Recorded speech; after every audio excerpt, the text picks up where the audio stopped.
Hello and thank you for joining me. I'm Heather Forgan of stampwithnellie.com. I'm an independent Stampin' Up demonstrator in the UK. Today I've got this treat box that I have made using the Sweet Strawberry stamp set. It's a 2-layer stamp, so you've got the infill and you've got the outline and the detail there. Same goes for the leaves and for the flowers as well. And I have used the thank you with one of the stitch rectangle dies there.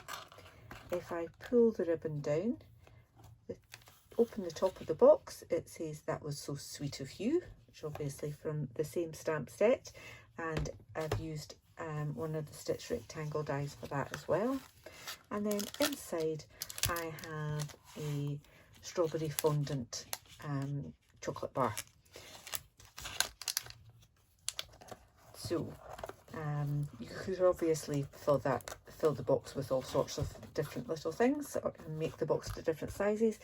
I spotted those strawberry and cream bars in a local shop and thought it would go really nicely with this. So I've stamped my own paper there, and I'll show you how to do that first of all. The colours that I have used are Real Red, and I started by simply randomly stamping the strawberries as such, then coming in with the detail stamp over the top.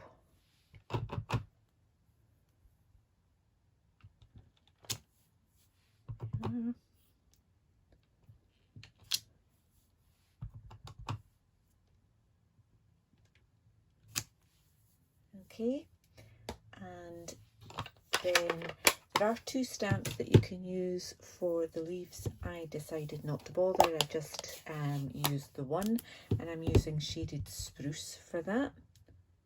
And I just lined up along the top there.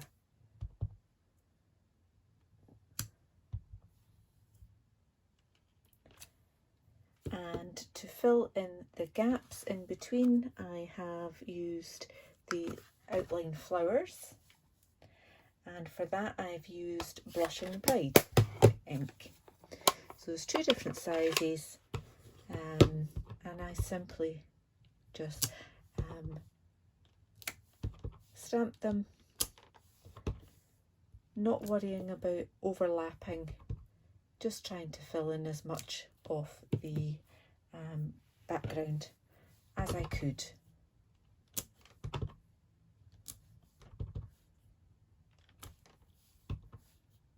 Like so. So I continued and completed the amount of card that I needed for my box. So I've already gone ahead and done that, and I've chopped it into the pieces that I need to decorate my box. So we'll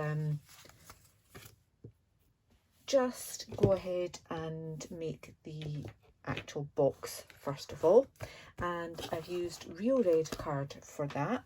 The card measures 7.5 inches by 6 3/4 inches.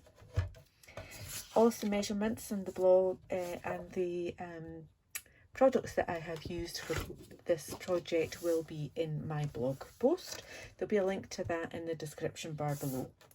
So with the long side at the top, which is the 7.5 inches, I want to score that at 3/4 inch, and I've just turned that 180 degrees and done 3/4 inch as well. So both ends 3/4 inch, and then on the short side, so the 6 3/4 along the top there, I want to score that at 2 inches, 2 3/4,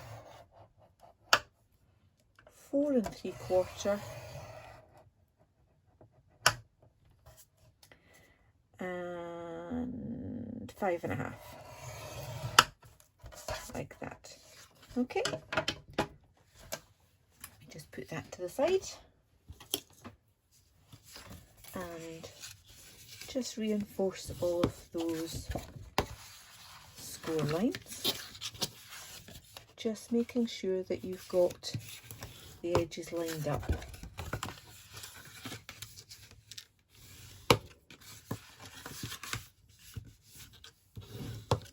Like so.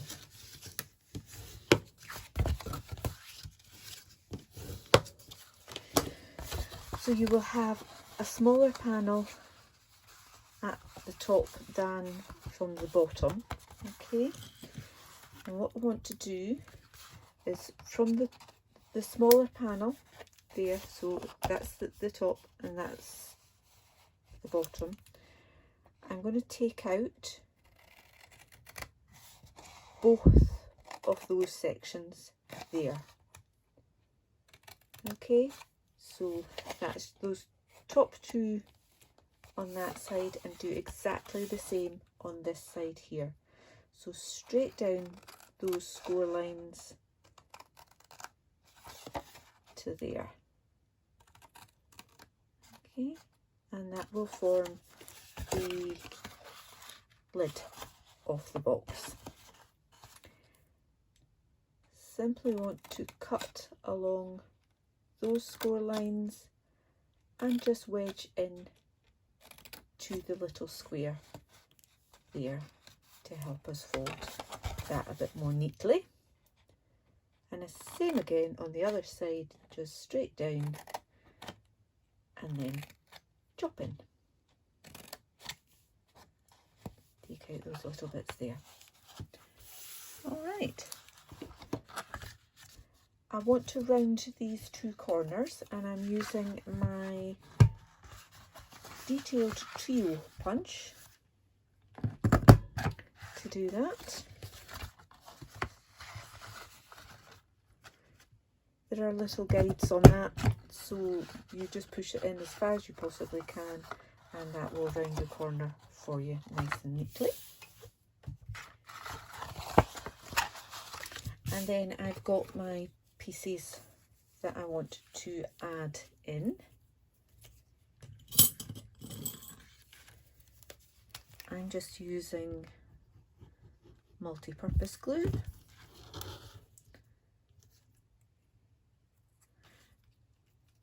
These pieces are 5 3/4 inches in length, because the length of the box itself will be 6 inches when it's completed. And these bits are 1/2 inch wide because the depth of the box is 3/4 inch. Now this is the piece that goes on the front there, so I want to round the corners of that as well. Oops, don't think I had that right in. Better. There we go.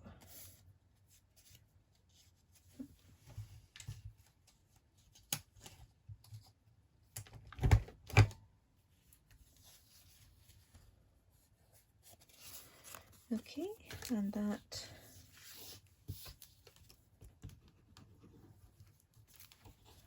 will just go on there.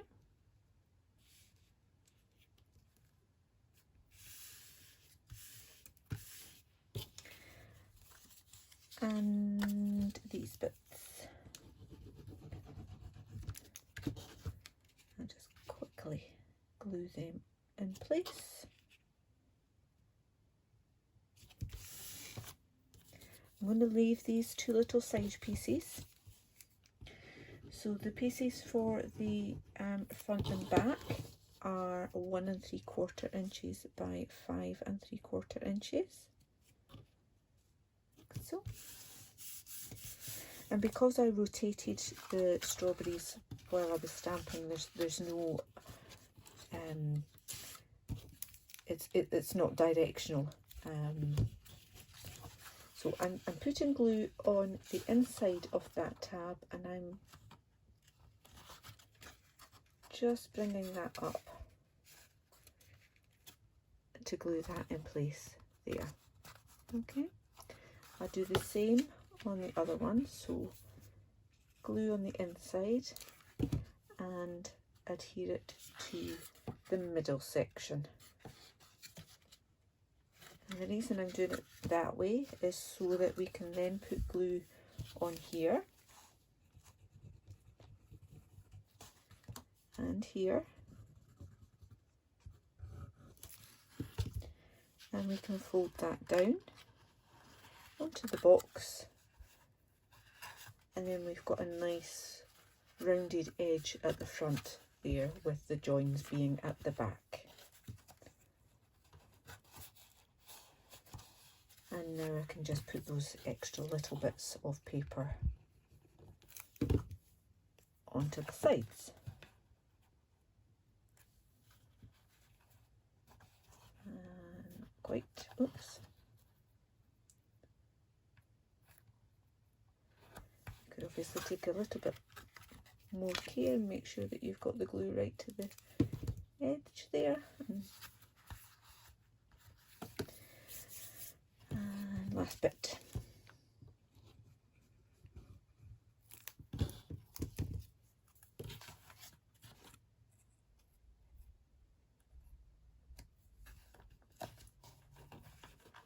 And there we have the box ready for your treat to go inside. I've already stamped the sentiment pieces, so I'm just going to add that to the inside as I did with the first one, like so. This one, put on a little bit of an angle,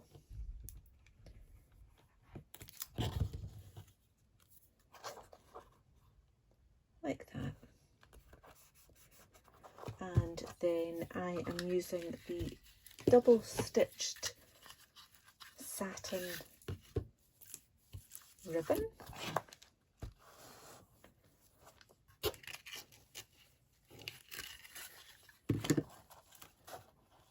Just make sure I've got plenty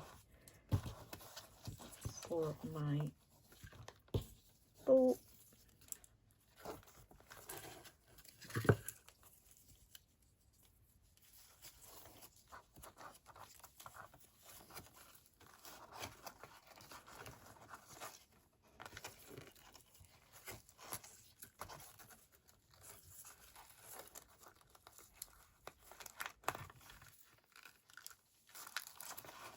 Sorry for the lack of commentary there. I have to concentrate when I'm doing a bow. It's not the greatest bow, and it's gone a bit loose on me here. I will do that again. I've also got glue on my fingers.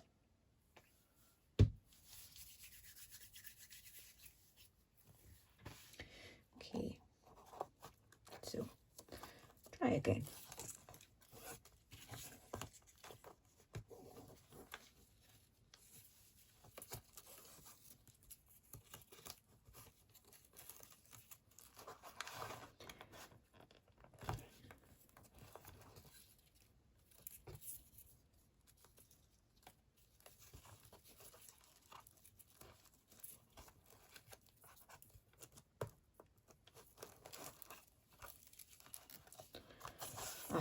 It really isn't going to work, is it?